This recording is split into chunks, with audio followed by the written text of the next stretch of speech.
Hey YouTube land, Tycondrius are doing another action figure review, and today we're going to have a look at a Mattel Creations exclusive figure from Masters of the Universe. And this is, if I turn the box around, you'll see the two images. This is Frog Monger. So the idea of this character is basically you see his, I think it's his arm. At least I believe it's just the arm of this character in Castle Grayskull on the sticker for the dungeon. And Mattel decided to kind of recreate. I'm not sure if he ever had a recreation or a figure actually planned.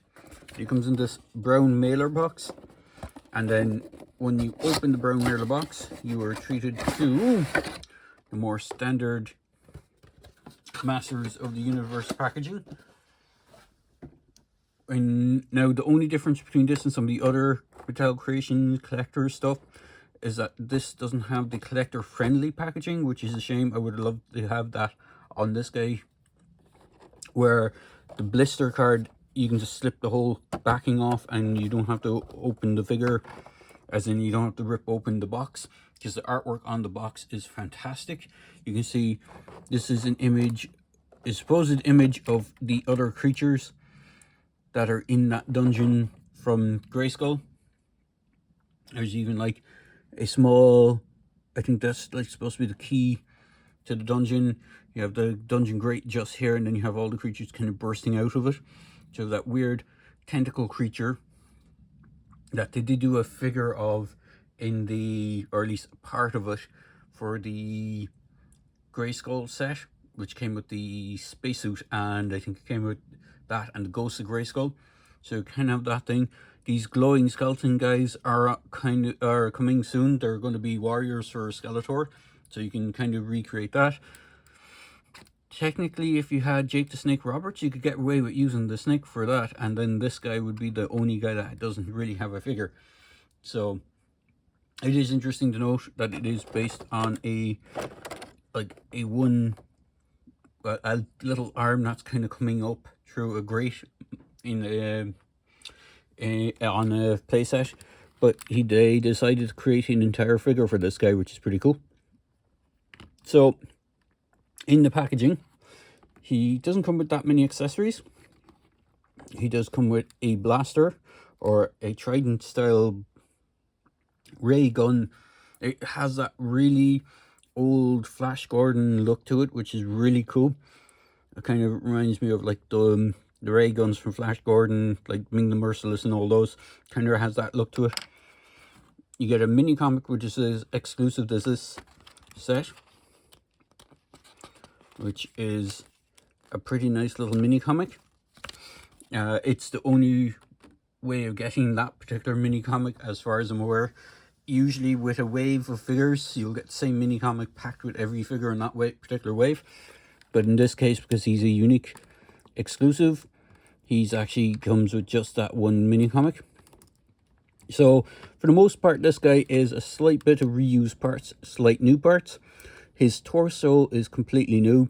The waist has been used numerous times, the upper legs numerous times. The legs, as far as the boot, what would be the boot cut, but on this guy, it's a bit weird him having boot cut when it's actually part of his body. He has these new sculpted legs with fins on them, which is pretty cool. And then he has the Skeletor style feet. So these feet have been used a couple of times with some of the other figures. And his arms are the same as Skeletor's, as far as I'm aware. Oh, he has fins on him very similar to how Skeletor is.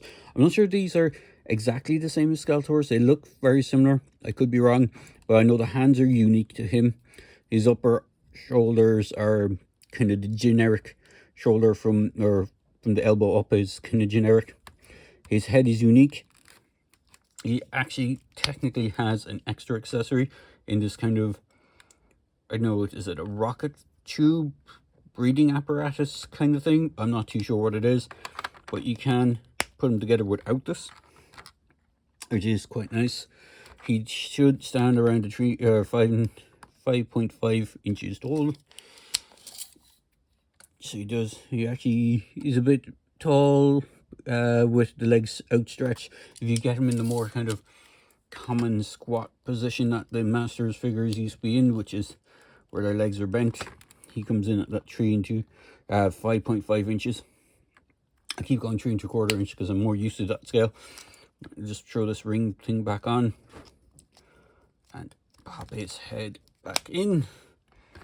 He does hold his weapon nicely in both hands. Now, there's a kind of what looks like a trigger for the gun, which sits in front of his fingers.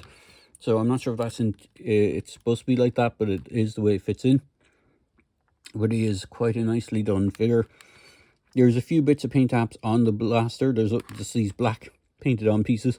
They almost look like stickers, but I think they're painted on. I love his eyes, and I love the kind of froggy snake head. I could easily see them reusing this head on a Snake Man body just to make him look, he has that kind of look to him.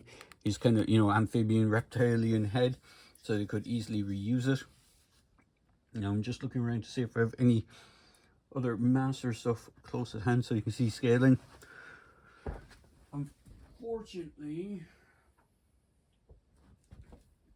the only other figure I have to hand, because everything else is put aside, is the Sergeant Slaughter from the actual WWE Masters of the Universe, Masters of WWE line, which is a great figure as well, which I believe I've done a review of. But this guy is really good. Now, unfortunately, I think he is currently sold out on Mattel Creations, which was the only place you could really get them. I lucked out by one of my local buddies actually having one in hand. He had a couple of them that he had ordered for various people, and he had one left over. He asked me if I wanted it, and I definitely wanted it because there was one guy on my radar that I missed out on. So I didn't have to pay the ludicrous over the top prices that they seem to go for on eBay. So unfortunately, the only way to get this guy now at the moment, unless he gets a reissue from Mattel somewhere down the line, is you have to go the ridiculous overpriced route on eBay, I'm afraid. You could be lucky, you might get someone selling it for not too over the top prices, but anytime there's some sort of collectible thing that's a limited edition, people tend to go crazy with the prices on them, unfortunately, but it is what it is. So at the time of this recording, I don't think it's available from Mattel Creations. I wouldn't recommend keeping an eye to the website if you want to try and get one. Maybe they will reissue them again, because I think if what happened when they first did these guys, he sold out really, really fast, and then they did a second run of him, so hopefully they might do another run. But overall, he's really nicely detailed. I have seen people saying that this torso looks very similar to the torso that's on Modulock. Never having a Modulock, I wouldn't be able to say if that's true or not, but people were speculating that because of this torso, the way it's been designed, it looks like it could be reused and repainted to become Modulock's torso, but only time will tell, because I don't think he's been announced at the time of this recording. I don't think he's been announced for release, but they are really cranking through all the original Masters of the Universe and Horde figures, so you never know, we could see him Modulock either this year or early next year. So I'll leave it here. As I said, he's a really cool figure. If you can get him for a reasonable price, I do recommend getting him. He's not exactly a, if you're a completist, you probably want to get him, or you already have him. If he's just something that you want to have like for a display, then you can leave him out. He's not exactly an ultimate need figure. It's kind of like figures like Grizzlor that was like done Mattel Creations.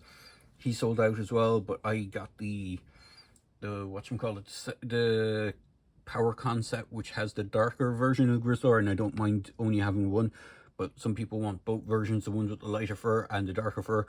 One Grizzlor is enough for me, but if you're a fan of this line and you really want to get this guy, I would recommend trying to hold tough, and hopefully they might reissue them. So there you go, guys. I hope you enjoyed this quick video review of the Frog Monger, the Dungeon Dweller of Castle Grayskull. He is a cool figure.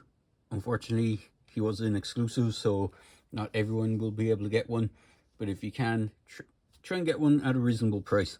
So there you go, guys, and Hope you have a great day, and as always, please feel free to like, comment, and subscribe to my channel. Cheers, guys.